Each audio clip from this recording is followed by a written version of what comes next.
Perkenalkan, nama saya Dina Oktaviani dari kelas A1 Manajemen.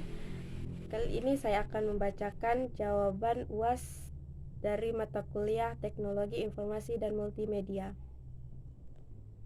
Nomor 1, elemen dari komputer terdiri dari brainware, perangkat software, dan hardware.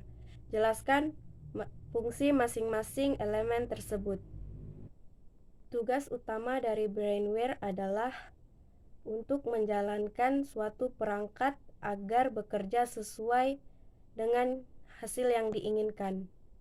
Software berfungsi untuk mengatur perangkat keras yang ada di komputer. Fungsi hardware yaitu mendukung kerja komputer, menyimpan atau mengolah data atau informasi yang berada di dalam atau di luar komputer. Nomor 2, jelaskan yang Anda ketahui dengan email, media sosial, blog, web, dan website. Email adalah sarana mengirim surat melalui jaringan. Media sosial adalah suatu media yang berada dalam jaringan yang digunakan penggunanya agar dapat berinteraksi satu sama lain. Blog adalah website online yang berisi informasi dalam bentuk tulisan yang ada di website. Website adalah kumpulan atau halaman web yang dapat diakses seluruh masyarakat. Nomor 3, jelaskan pengertian dan contoh dari model bisnis e-commerce. A. Business to business. B. Business to consumer. C. Consumer to consumer. D. Consumer to business. E. Government to consumer. Business to business adalah proses penjualan produk atau jasa yang diperuntukkan bisnis lainnya. Sebagai contoh, saat kita menjual pakaian tersebut kita jual ke store-store atau bisnis fashion agar dapat dijual kembali oleh mereka. Business to customer yaitu penjualan produk langsung kepada customer.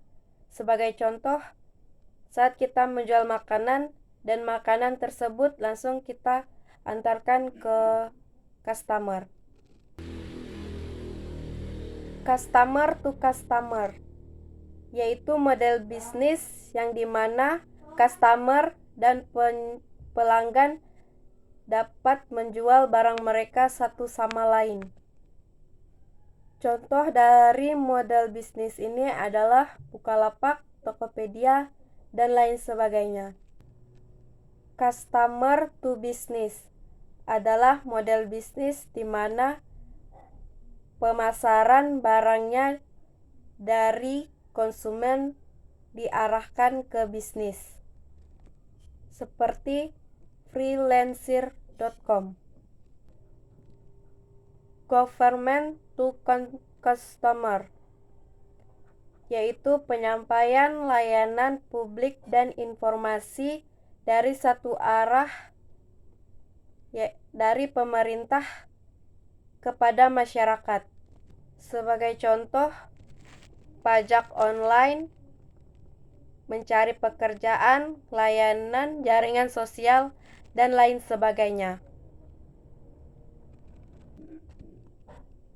Soal nomor 4, jelaskan dari sisi individu dan organisasi dampak positif dan negatif Undang-Undang ITE.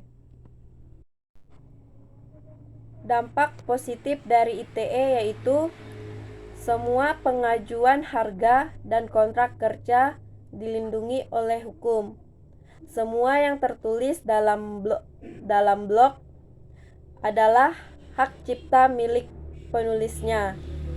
Bila ada yang melakukan transaksi melalui kartu kredit dan tanpa sepengetahuan pemiliknya, dapat dituntut melalui jalur hukum.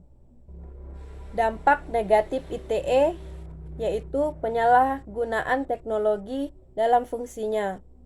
Kedua, banyak penyebaran berita hoaks dan banyak informasi-informasi yang kurang mendidik.